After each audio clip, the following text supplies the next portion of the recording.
Zach McDonald. So We're one day, I guess, from your world race. So I know you pre-rode the course yesterday. Tell me about it. What do you think? It was quite a bit of fun. The conditions are pretty entertaining, I guess. I don't know. We were having fun, just kind of cruising around. Didn't really do too much on it, other than just kind of ride around and really look for lines or anything. But today's already some hot laps and see how it goes. Yeah, there were already some ruts appearing yesterday. A lot of people were having trouble on that off-camber before the descent. Some people were scared of the descent. I saw them stop and look at it for quite a long time. Yeah. So, any trouble for you? That kind of off-camber uphill's a little really slick, so you just I was just hitting the rut and using that. I think I would try it high once, and it was just a little too slippery at that time. As far as the descent goes, that's kind of just a point and shoot. I mean, there's not really a line, so kind of go down and hold your line and don't go into the fence, I guess. So no problem, huh? Didn't have an issue with the descent, so. Okay. So, take me through the course. Where do you think the most difficult parts are? I'd say that probably that off-camber is one's going to give people the most trouble. There's not anything else that's too difficult, maybe.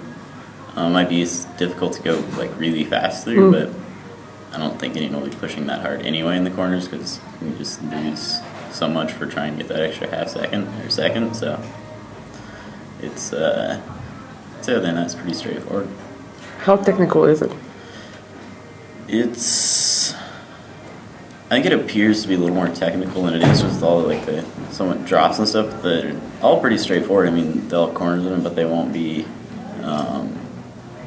It's pretty wide. There's nothing where you're shooting into like a super narrow corner or anything. All the corners have like 20-foot exits, so it's not too bad to just kind of shoot through and see where it takes you. But I don't think there'll be too many people going into fences and stuff. But all right. Well, we saw Stevie go over the fence yesterday. But yeah, there's the off camber. The off camber. You're correct.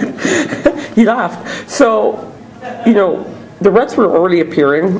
It freezes overnight. You're going to have a lot more people pre-riding today, and then you'll have the one race before you tomorrow. So what do you think that's going to mean to the course conditions? I don't think the race will change them much because there's only like 50 people.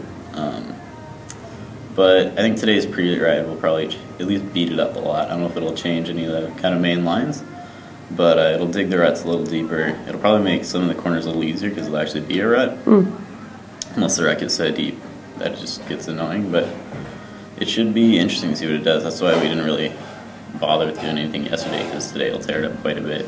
Okay. And probably do another lap tomorrow just to check and see how it's progressed and go from there.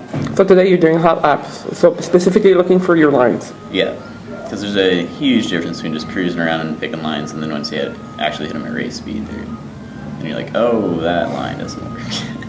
You know, so for example, if we look at that off-camber, how hard is it to find the line on there? I mean, there is a big rut already, like I said. So yeah, that one I'm probably just gonna hit the rut. I mean, it's easy. You can just coast up it, and if you get to the top, you can dab and push yourself out. I think the other lines aren't really any faster, and there's just kind of more chance to dab. But we'll see today what else is forming and kind of go from there. Okay, you're well known for your technical skills. So what makes you so good? What makes you so good finding the line? Practice and experience. I don't know. That simple? I've just always done it, I guess. Okay. And so I grew up kind of like riding Whistler and downhill on a pretty short travel bike, and so I always started there, kind of like having to pick lines pretty well, I guess, and having to pick the smoother lines, and things just progressed from that. And it's always something I actually enjoy doing, kind of going out and looking for lines. So I think since I enjoy doing that and kind of like looking at corners and looking at all the different ways to go through it, I think that helps a lot versus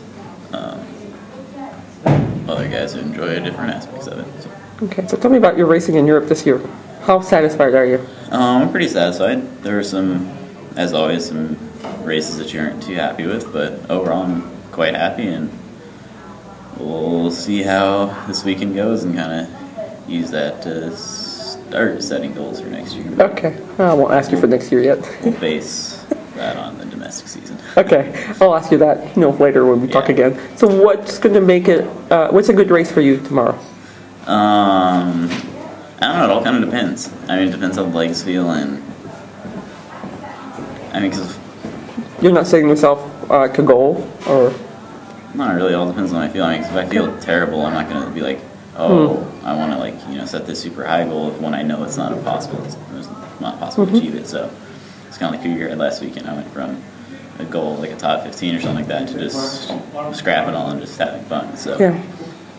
I mean, as long as I'm having fun, that's really what counts at this point. So Okay. So why the wheelie at the end when you cross the finish line? The mud is like, bored.